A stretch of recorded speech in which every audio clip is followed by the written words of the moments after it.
ఇప్పుడు మా ఇల్లు చూసావు కదా, చాలా మంది అంటారు మీరు కూడా ఇలా అంతస్తులు కట్టుకోవచ్చు కదండి, బోళ్ళంత రెంట్స్ వస్తాయి కదండి అని అంటారు. మా వారు సివిల్ ఇంజనీర్, ఆయన అంటారు ఎందుకు భూమికి ఇప్పటికే మనం భారం అవుతున్నాం, మరింత భారాన్ని మనం ఎందుకు పెంచాలి, మన నెత్తి మీద ఇంకొకళ్ళు ఎందుకు పెట్టుకోవాలి, మనకు వస్తున్న పెన్షన్ చాలు మనకు తినడానికి, అద్దెల కోసం మనం ఎందుకు పరిగెట్టి భూమికి భారం చేద్దాం అంటే ఒక ఆయన అడిగాడు, మీరు ఒక్కరు చేస్తే అయిపోతున్నా మిగతా వాళ్ళందరూ వాళ్ళ సంగతి నాకెందుకు, నాకు మాత్రం నేను ధర్మబద్ధంగా ఉన్నానా లేదా కావాలి. ఎంత గొప్ప మాట ఇది.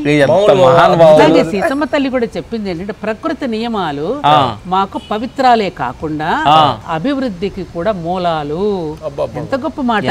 మళ్ళీ చెప్తాను లక్ష్మణి మాట, ప్రకృతి యొక్క నియమాలు పవిత్రాలే కాకుండా మా సమృద్ధికి మూలాలు, అభివృద్ధికి మూలాలు. ఎంత అద్భుతమైన మాట. ఆ విధంగా ప్రకృతిని గౌరవిస్తూ చూడండి, ఇప్పుడు పారబెట్టి చెక్కుతున్నా, గొడ్డలతో చెక్కుతున్నా, గడ్డపారతో చెక్కుతున్నా, భూమి పూజ చేస్తున్నా, దానికి నమస్కారం చేసుకుని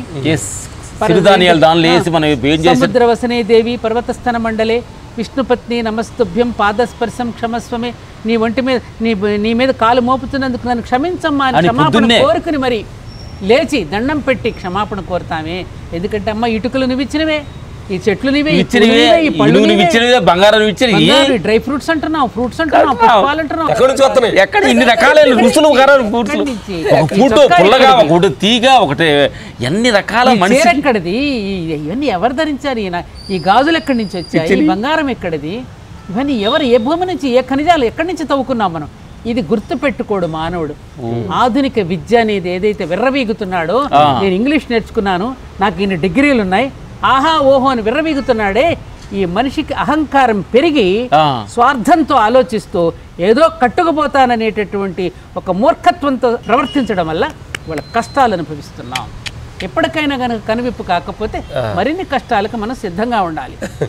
పంచభూతాల సాక్ష్య దైవాలు అనేది మనం నమ్ముతప్పుడు నీటిలో జీవం ఉంది, గాలి, గాలి లేకపోతే జీవరాశులు లేదు, భూమిలో జీవకాంత శక్తి, చెట్లు, ఇన్ని రకాలైన ఒక జీవ చైతన్యాన్ని మనిషి లబ్ధి పొందుతూ ఎందుకు ఒక్కదానికి కూడా థ్యాంక్స్ భావంతో కృతజ్ఞత భావంతో మనిషి జీవితానికి కారణం మెయిన్ అధిక తెలివితేటలు.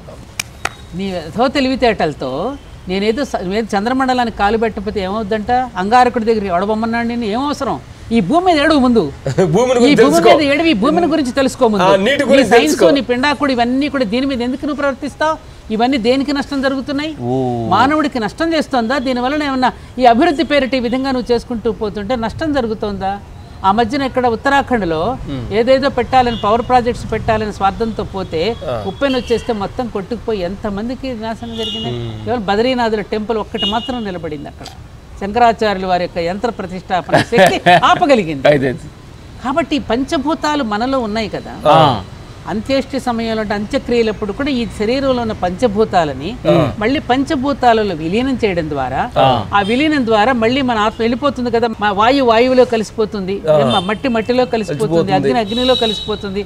ఆ పంచభూతాలు విలీనం అయిపోయిన తర్వాత మళ్ళీ పునర్జన్మ ఎత్తేటప్పుడు మళ్ళీ వాయువు ద్వారా మేఘాలను చేరి, మేఘాల ద్వారా వర్ష రూపంలోంచి వచ్చి, వర్ష రూపంలో నుంచి పంట చేలను చేరి, ఆ పంట చేల నుంచి తిన్న పండన ఆహారం ద్వారా పురుష గర్భంలో చేరి, పురుష గర్భంలో నుంచి స్త్రీ గర్భంలో చేరి మళ్ళీ జననం మళ్ళీ పుడతాం. సైకిల్ ఆ లయ ఏదైతే ఉన్నదో అది మనం మరి ఇందాక చెప్పానే, ఆ సహజ చక్రాలకు అనుగుణంగా జీవించటం అనేది ఏదైతే ఉన్నదో ఆ సైకిల్ ప్రకారం కనుక మనం వెళ్ళగలిగితే, దాన్ని ధర్మబద్ధంగా జీవించగలిగితే మానవుడు ఉత్తముడవుతాడు.